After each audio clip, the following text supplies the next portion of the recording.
Timex brings the power of the computer within reach of more people than ever before. Introducing the Timex Sinclair.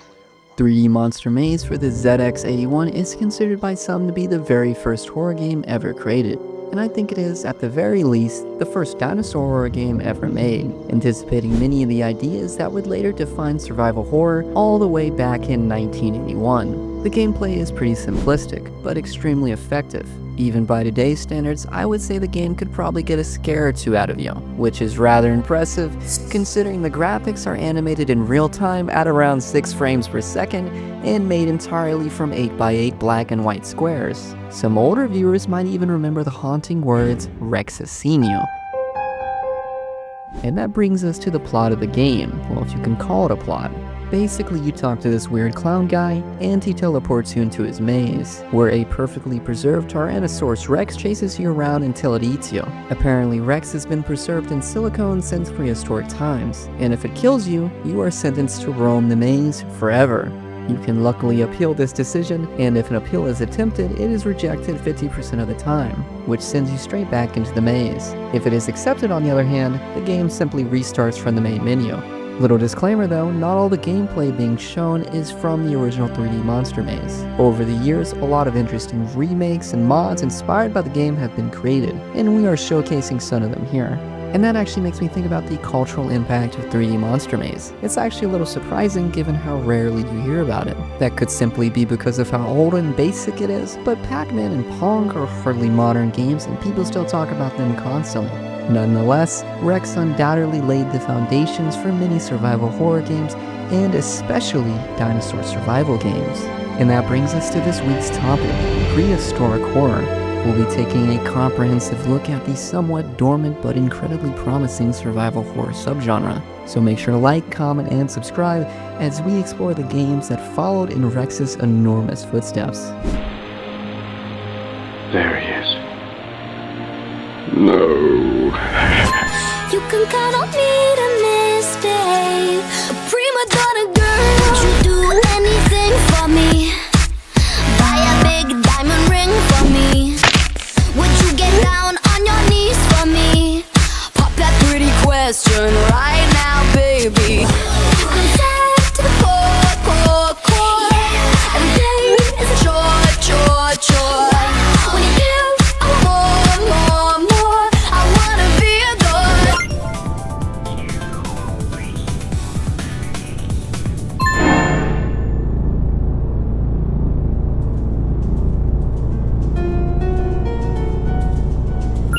Unknown Tapes is an example of what a small 2-man indie team can do with a lot of passion and determination. You start off stumbling from the wreckage of a helicopter crash in outlasting fashion, accompanied by the high-pitched iconic shriek of a raptor. You stumble forward a bit more and find a little note that basically outlines that you're a journalist named Khan investigating a secretive facility where your father disappeared while working under mysterious circumstances. And if you pay attention to the beginning of the game, you'll understand that all of the footage is in the past tense. So you're essentially some kind of government agent viewing this classified footage for whatever reason.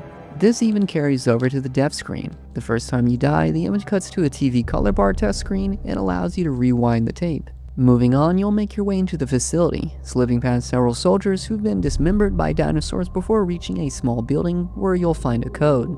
One of those dinosaurs, a raptor, then rushes into the room. If you fail to hide behind a nearby slab, it attacks, triggering a death screen that rewinds the VHS tape just before the attack. The dino jump scare isn't particularly scary, as it isn't very fluid, but I'm very much impressed with the design, or at least refreshed by it, as it's given a more contemporary, chicken-like look as opposed to the traditional reptilian look. After this section, you'll discover that the dinosaur is completely unaffected by your flashlight. Several entries scattered throughout the game explain why. The facility has genetically altered the dinosaurs, strengthening or suppressing certain different senses. In the raptor's case, its eyesight and sensitivity to light have been deliberately dulled, though the reason is never made clear. You finally use the code to unlock the door and enter the first proper building. Inside, you find the aforementioned dinosaur record, along with the first of several tapes scattered throughout the game. Listening to them reveals a series of vague, increasingly sinister monologues from some Italian guy who is presumably the head scientist behind the operation. The tapes go from 0 to 100 remarkably quickly. By the second or third, he's already laughing maniacally and boasting about how he outsmarted everyone who tried to stop him or had them eaten by dinosaurs. And you'll quickly find out that he's still alive, as he remotely opens a door for you early in the game. Moving on, you'll come across even more dinos, and these cute little chicken ones scurrying across the field.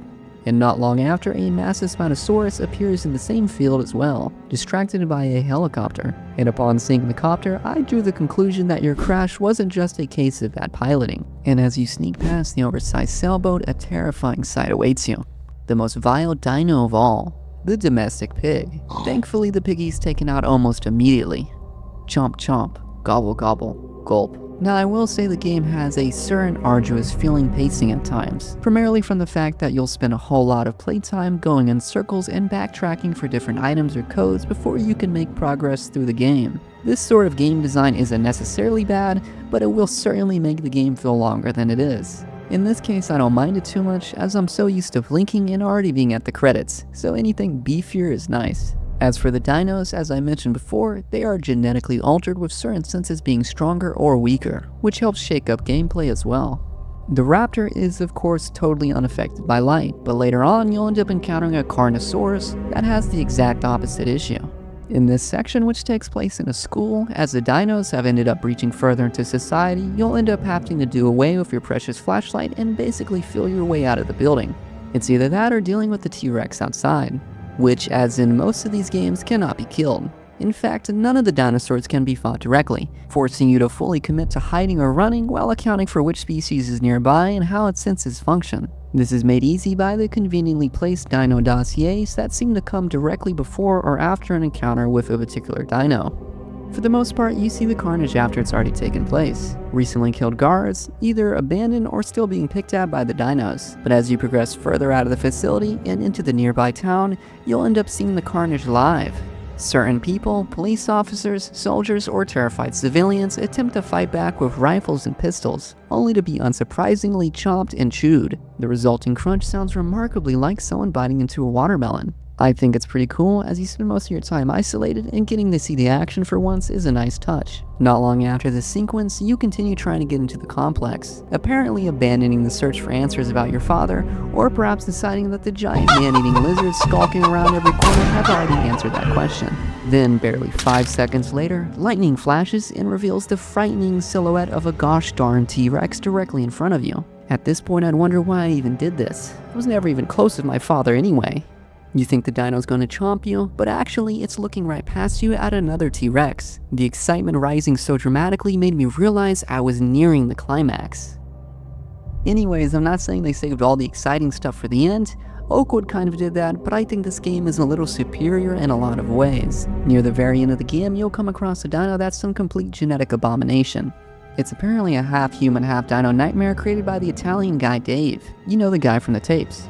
And at the same time, you finally get confirmation that he was responsible for your father's death, as if that wasn't already obvious enough. And spoiler alert, you set off some sort of dino-killing airborne poison. It is so lethal, in fact, you grow lightheaded, stumbling toward the metro to freedom. Then you get ripped to shreds by the human-dino hybrid, with your shrieks being heard as the camera is flung into the metro, only to be picked up by a nearby soldier, becoming the only evidence of your fate and the grisly things that happened at the facility.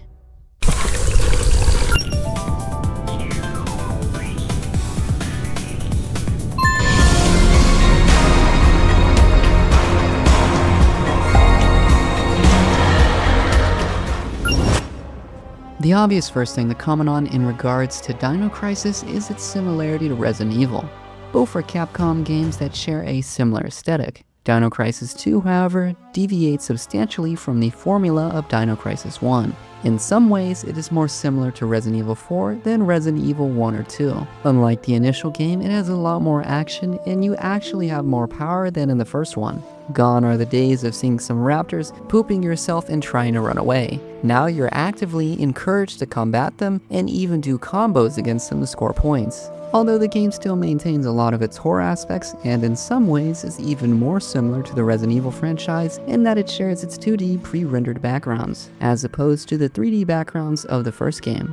Along with the change in playstyle, Dino Crisis 2 also offers 2 playable characters, each with different tools and weapons. Regina from the first game, who, if you remember, was sent to Ibis Island to infiltrate and apprehend Dr. Kirk, is now back to help rescue survivors and secure research data. She travels through an experimental time gate which transports her to a dinosaur-infested world, along with her new companions Dylan and David. Nice alliteration, guys. I won't say much more about the reasoning for them being there, as Dino Crisis lore is rather confusing. Okay, so technically this begins in 2009 when the first third energy overdrive in Bolivian goes wrong during transportation increasing threatens space-time, which then begins stealing biological history after the Cretaceous period. A global investigation then concludes that this distortion will eventually affect every living organism, alter the history of life on Earth, and prevent the human race from ever existing. The WAPP Central Council responds with the Noah Ark Plan, which involves taking the living organisms of the Cretaceous period, transporting them through a time gate to a world with a similar environment far in the future, waiting for the space-time crisis to pass, and then eventually returning everything to its original period. Because apparently the easiest way to protect human history is to temporarily move the entire Cretaceous ecosystem somewhere else. And on August 10th, 2055, the plan successfully transports the dinosaurs 3 million years into the future. Unfortunately, another incident occurs when the expedition to find the time. The time gate disappears, and the soldier scientists, their families, and an enormous number of dinosaurs are stranded in the future. They begin trying to reconstruct the gate with limited equipment. So back to the characters. Regina can use her large stun gun to open electronically locked doors, whereas Dylan possesses a machete that allows him to cut through obstructing vines. David, unfortunately, isn't playable and is left out in the dust with no equivalent traversal tool whatsoever. These characters split up or get back together at periods throughout the game and can help each other out by opening routes or diverting the attention of enemies. Enemies include raptors, oviraptors, pterodactyl type things, and even a one-eyed T-Rex. He makes for several very intense encounters and sort of acts like a stalker from the Resident Evil games, like the OG Nemesis. Thankfully, just like Nemesis, he is eventually taken out, although it is in a cutscene. And what kills him might even be worse, the Gigantosaurus. In the climatic cutscene, this massive red and bluish, almost mineral-looking dino dwarfs the T-Rex in size and ferocity. And this massive dino is extremely intent on getting a hold of you. Near the end, the Gigantosaurus tears into a missile silo and causes the launch system to malfunction, starting a 10-minute countdown. Regina then has to deactivate the warhead before the missile launches. She succeeds, but the dino doesn't take the news well. It wakes back up, destroys the missile, and blows the entire facility to dino heaven anyway. Later on at another facility, a helmeted survivor manually activates a separate self-destruct sequence. Dylan has to activate 3 control terminals and use an anti-satellite weapon to finally kill the Gigantosaurus. Dylan succeeds and then activates the time gate, but Paula, who I don't think we've introduced up to this point, is trapped beneath falling equipment and Dylan refuses to leave her. Regina escapes along with the third energy data, promising to return and save them before the facility explodes. Now, with all that being said, there aren't really many horror elements in the second Dino Crisis. Although there are a lot more dinosaurs, they're a lot weaker than the previous game, and your characters are pretty jacked up as well. So it's more like an action-packed dino killer experience rather than the atmospheric stuff of the previous Dino Crisis game. You can even run and gun without the need to reload like it's Contra 3.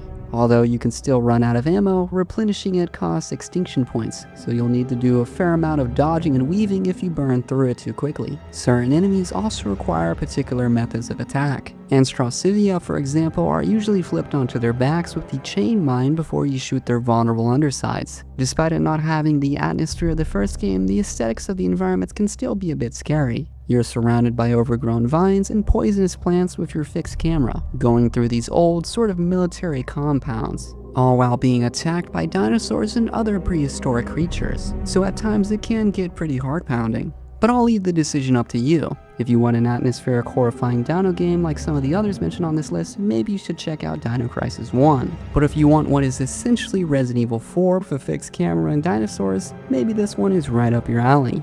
Just make sure you pack the gas mask and something for the spores. Dylan, I will. I promise. Final warning. 10 seconds to detonation. Don't forget, you still owe me one. Well then, you better get back quick.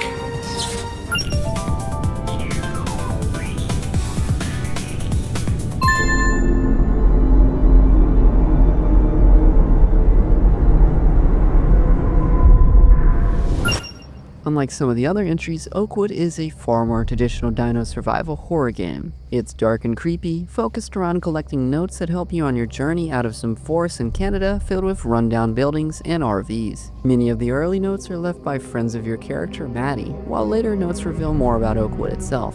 Early on, they're much lighter and more jovial, with rules for drinking games and gossip behind each other's backs and that familiar millennial speak. You look around for your friends, but there's no trace of them except for the dead campfires and aforementioned notes. As you creep further and further into the forest, you begin hearing thump, thump, loud menacing footsteps. You run toward a conveniently placed RV and you see blood on the wall, which is concerning, but there's no time to dwell on it as you make sure to hide. And this is one of the many Jurassic Park inspired motifs, which you'll see many more of, as to be honest, dinosaurs really are a stuck culture. The creature is then revealed to be a T-Rex, who creeps its eye up against the window looking for you and eventually tosses the whole thing into the air. You somehow survive and crawl out of the RV. Exactly why there's a T-Rex wandering around modern day Canada, nobody knows, least of all you. All you know is that you have to get out of here and hopefully find some of your friends along the way. At least the ones who haven't been thrown into the air by their ankles and swallowed whole by Tina from The Amazing World of Gumball. But at least in this version, she doesn't speak, and neither do you, as your character Maddie is a silent protagonist. Almost all of the game's spoken dialogue comes from a rather loud walkie-talkie that seemingly always goes off at the wrong time, with one of your friends prattling on about whatever random crap in her thick Canadian accent. Most of it is useless information, but some of it can actually be used to aid in your escape journey. And I hate to keep making comparisons with other games and media, but as you'll come to find out, or have already noticed, these dinosaur games are all very derivative of other games and media. Typically, they're just X game or Y genre, but with dinosaurs. And Oakwood is not really an exception. Jurassic Park motifs aside, it borrows a lot in terms of aesthetic, mechanics, and vibe from Slender Man, to the point where many people pretty much call it Slender Man but with dinosaurs. And who can blame them? You're trapped in an eerie forest collecting notes. You have the random static noises sometimes appearing when an enemy is close, or when your radio sees activity. Now, it's not entirely a Slender Man clone, as some might say, since it does a lot of unique stuff in terms of gameplay and environment. You'll trek through the woods into these abandoned buildings, hide in vents, behind walls, and even in a kitchen cabinet, like that famous scene from once again Jurassic Park. So you go from these buildings into the woods, back into the buildings, back and forth, until you finally end up in a sewer where the game introduces its third dinosaur, a venom-spitting Dilophosaurus. Which, fun fact, if you go to Google to try and learn how to say that word, you'll get this in your speakers. Anyways, the T-Rex returns once again during the final stretch. And on that note, the T-Rex, several raptors, and the Dilophosaurus are the only enemies present. And I think that's the right choice, since part of the fear is that you almost never actually see them due to the darkness of the rooms and the speed of their attacks, which I like very much, as constantly seeing them would take the bite out of the horror. Also, the noise made when they kill you, this sort of squishy, gooey, dripping noise, is rather satisfying.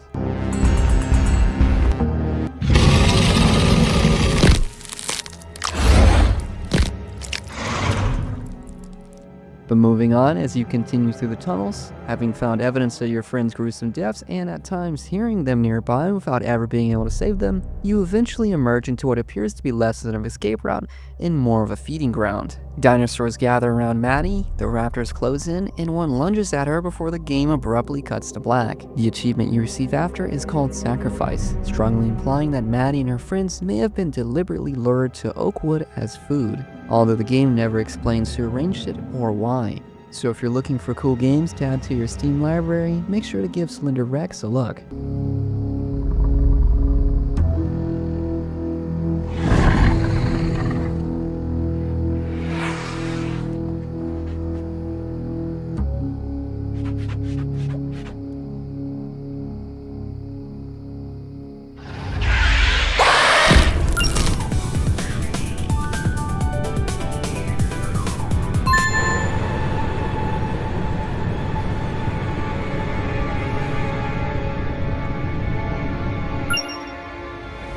In 1916, Der Unbekannte Krieg, or The Unknown War, was a game created in about a month by students participating in DADO, the Danish Academy of Digital Interactive Entertainment. You wake up in a trench with a piece of paper in your hand, with a simple objective written: find the ladder. You're a soldier during World War I, or, as it was known at the time, the Great War, which, if you know anything about World War I, is a raw deal.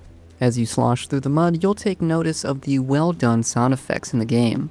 Everything sounds exactly right, Wet, sloppy, and grimy, which, along with the grainy black and white filter, really puts you in the shoes of a man from that time period. As you continue, you'll hear frightening animalistic noises in the distance, as if a rabid dog has gotten to the trench, or a regular war dog has just had too much and lost it.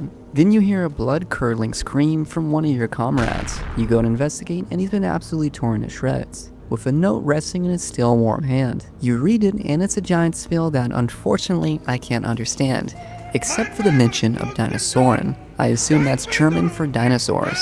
After reading, you might instinctively see if you can scavenge his body, as you are a seasoned horror veteran after all. Anyhow, the first thing you scavenge from your fallen brooder is an arm, which you unceremoniously tear off just below the elbow. Other corpses can provide hands or feet that serve the same purpose. You continue your trek to the ladder, and suddenly you're rushed from the side by a raptor running 40 miles per hour. You throw Fritzy's arm at its face, and it distracts the animal long enough for you to get away. You'll now have to find the ladder into no man's land another way. There are very few scenarios I can imagine where I'd want to be getting into no man's land rather than out of it, but this is definitely one of them. And as you continue, Fritzy's hand isn't the only thing you'll be scavenging. You'll be able to enter the barracks, finding more fallen soldiers. Sometimes music of the time will be playing on old record players. You'll also find flares, which will help you see and also distract the dinosaurs. And then later on, as you continue, you'll find a gas mask as well, which will help you travel into corridors of the trench that were doused in mustard gas. Whether that was from an enemy attack or the soldiers of your own trench taking desperate measures, we don't know. But if it was the latter, it didn't work, as the Dinosauren can just rush right in and take a chunk out of you. They're pretty much invincible, as you'll come to find out when you get a hold of a rifle from one of those aforementioned barracks. Shooting one just makes them mildly irritated. But they aren't absolutely domineering, as you can rather easily juke them out even unhanded. The dinos are pretty stupid, but still, being stuck in a wet, muddy trench with them is no one's idea of a good time. Thankfully, it's brief. Just like Oakwood, this game is very short. One could complete it in as little as 2 minutes if they're trying. If you search it up on YouTube, you'll find even the longest Let's Plays, such as Marky Moves, only clock in at about 15 minutes. And that's mostly due to easily preventable deaths from the raptors and entertaining the audience. Eventually, you find the Dino-Forsaken ladder, and climbing out into no man's land, you're immediately thrown into a cutscene filled with gunfire, explosions, and soldiers screaming somewhere beyond the smoke. After spending the entire game hiding from dinosaurs, you finally escape the trench, sprint across the battlefield, and are almost immediately blown up by an artillery shell. So in the end, it isn't the impossible prehistoric monster that kills you, it's the completely ordinary war happening above it. You survive the Dinosauren only to be casually swallowed by the much larger and much more efficient meat grinder of World War I. For me, I think it's a pretty enjoyable experience, although it was definitely just a bit too short. It would be interesting to see a more done-up, expanded game with this sort of concept. And a keen eye might have noticed that the Unknown War is almost a spiritual successor to 3D Monster Maze, just this time actually 3D, and German.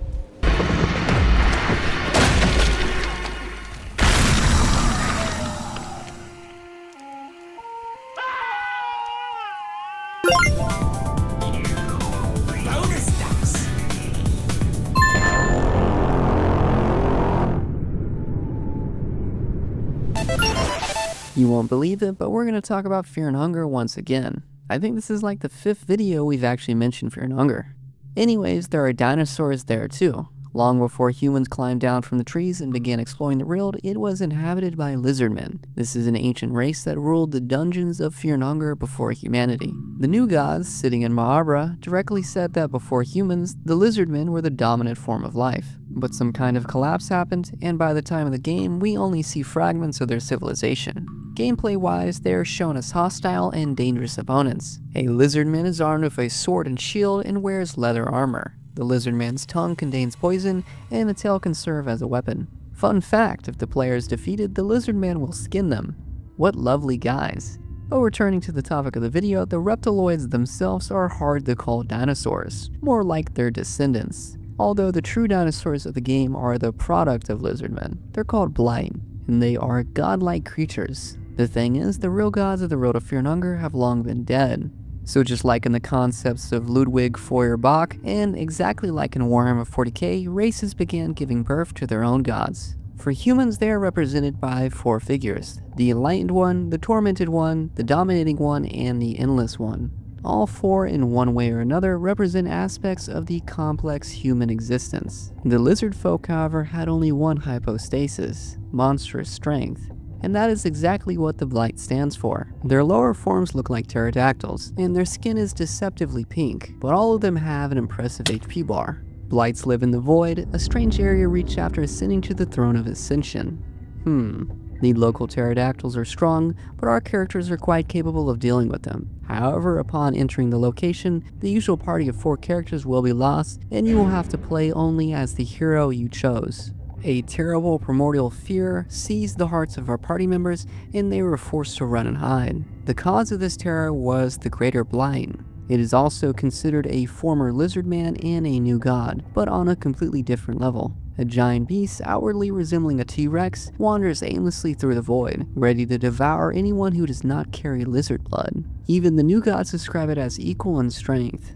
The harbinger of its appearance is the thunder of its footsteps and a soul-chilling roar. Gameplay-wise, you have to run and hide, but the game also gives you the chance to clash with the monstrous lizard. The fight will be difficult and pointless, because even when defeated, the dino will not die, but will merely disappear into the darkness again. As a result, Greater Blight is an extremely colorful manifestation of prehistoric horror from Fear and Hunger, a unique and unforgettable experience.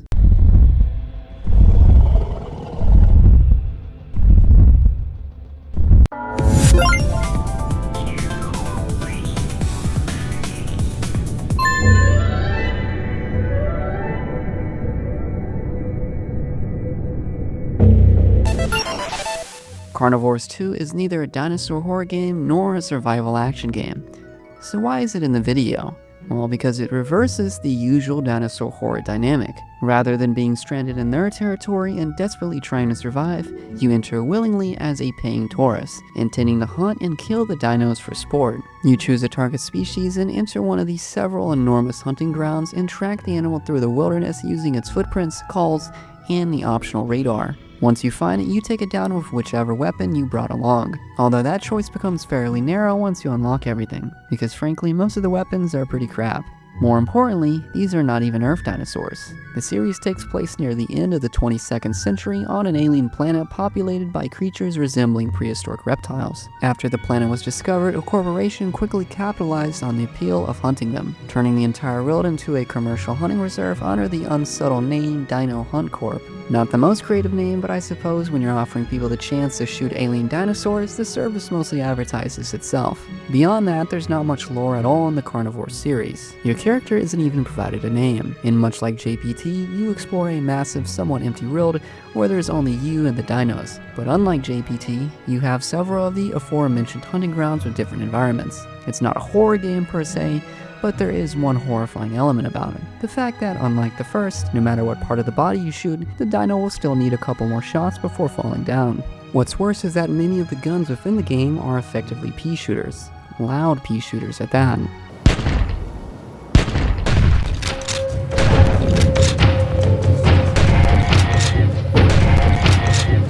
Ammo is relatively scarce, even with double ammo equipped, and there is no way to replenish it during a hunt, so every missed shot really hurts. I think this game once again faces the issue that the dinos aren't all that relevant to it and could be replaced with other sorts of enemies, maintaining their status as a gimmick. In this case, I think it's forgivable because the novelty of hunting such dangerous and unique creatures is very appealing to me, and the lore of them being prehistoric animals, as well as the fact that you're on an alien planet, is very interesting and sorta even gives late-stage capitalism sort of cyberpunk vibes. It's also the kind of game you could easily sink a lot of time into. The premise is simple, the hunts are relatively short, and there's a constant sense of progression as you unlock new weapons, locations, and target species. Carnivores 2 also replaces the first game's ranking system with a more direct point-based progression system. I haven't discussed the dinosaurs themselves very much because, honestly, much of the roster is fairly predictable. You have the obligatory Velociraptor and Tyrannosaurus, alongside a handful of slightly less common choices such as the Chasmosaurus and Ceratosaurus. The selection is not enormous, but the game's simple structure makes it well suited for modding. Adding new animals, weapons, and environments could be done without changing the central hunting loop. That is where I think the formula becomes especially appealing. Expand the roster, and you could even build an entire hunting game around unusual animals from different periods of prehistory. Personally, I would happily play a version where you hunt short-faced bears or American lions. But that is about all I have to say about Carnivores 2. It's simple and built around a premise that remains strangely compelling, even if the original game never developed it as far as it could.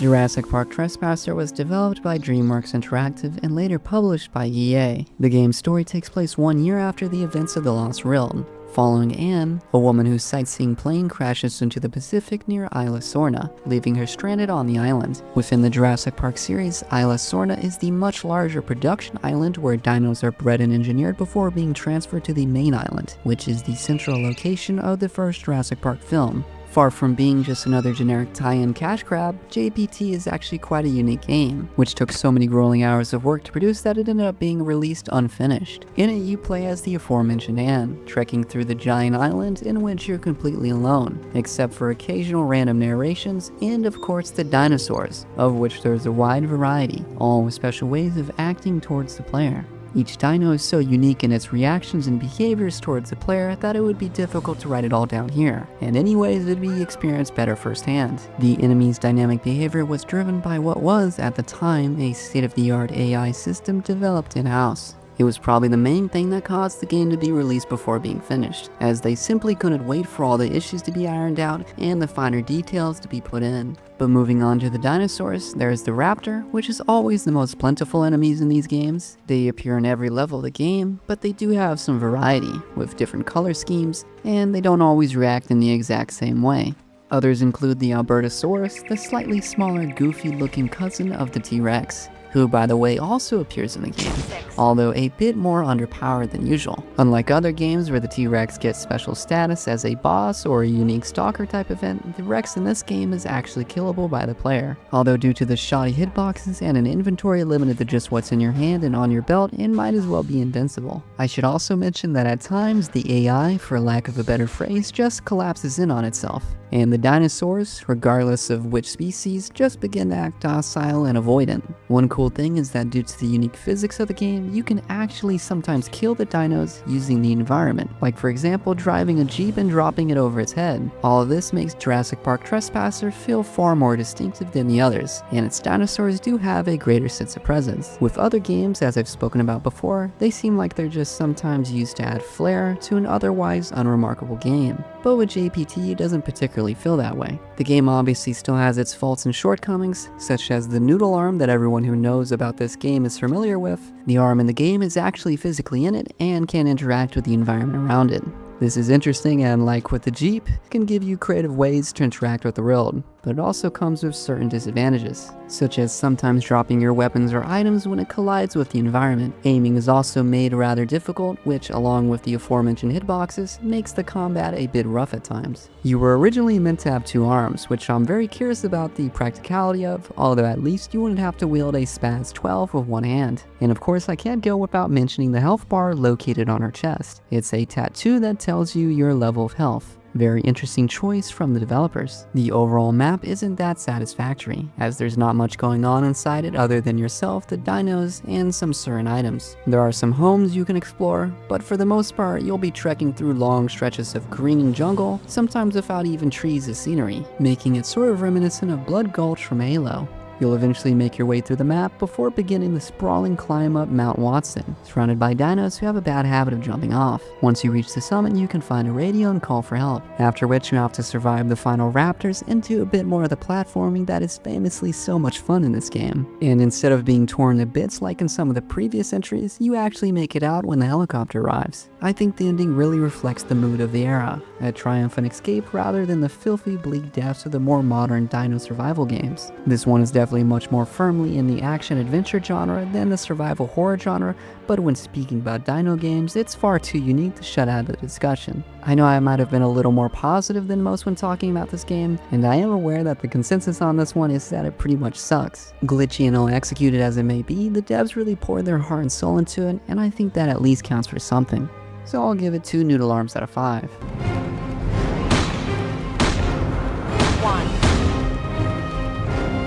has been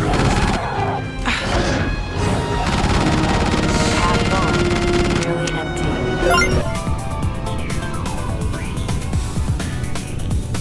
Hey, thanks for making it this far into the video. If you've been enjoying these kind of deep dives and would like to help support the channel, please consider joining the Patreon. This channel isn't currently monetized, so any support generally goes a long way in helping me make more videos like this. But watching the videos, leaving a comment, or sharing them already helps me more than you think. Either way, thank you for being here. And before we close, a quick few mentions. Just some games that piqued my interest but weren't out yet or didn't fit in the video. The Lost Wilds looks pretty AAA and premium, and it's about surviving and stunning dinosaurs rather than simply shooting them. I think the release date for this one is sometime in 2027. Jurassic Park Survival is returning to immediately after the events of the original film, finally attempting the kind of first-person survival horror game that the series has always seemed suited for. This one I think is again slated for 2027. Paleophage is the clearest attempt to revive Dino Crisis. It looks a little rough around the edges, and the devs haven't posted in a while, but we'll see. Tempest Triad has a very stylish, unique look to it. It's sort of like that Liminal Pools game. It follows a scientist trapped in a prehistoric realm. I didn't see a release date for this one, but the studio's name is called Pretty Soon. And then there is Dino Blade, which is definitely not horror, but it looks pretty cool, so I decided to put it in. This one's out right now. It's like a Souls-like, but for dinosaurs. I think the fact that all these games are so different is pretty encouraging. You know, since after decades of treating dinosaurs as a gimmick, I think devs might try to explore what they can actually do with them. But it is funny though, because dinosaur horror was, there at the beginning with 3D Monster Maze, and maybe some of these games can finally help it return to its prime. But if you have any other games that you think will fit in part 2, make sure to leave them down below. Anyways, thanks for watching, and I'll see you in the next video.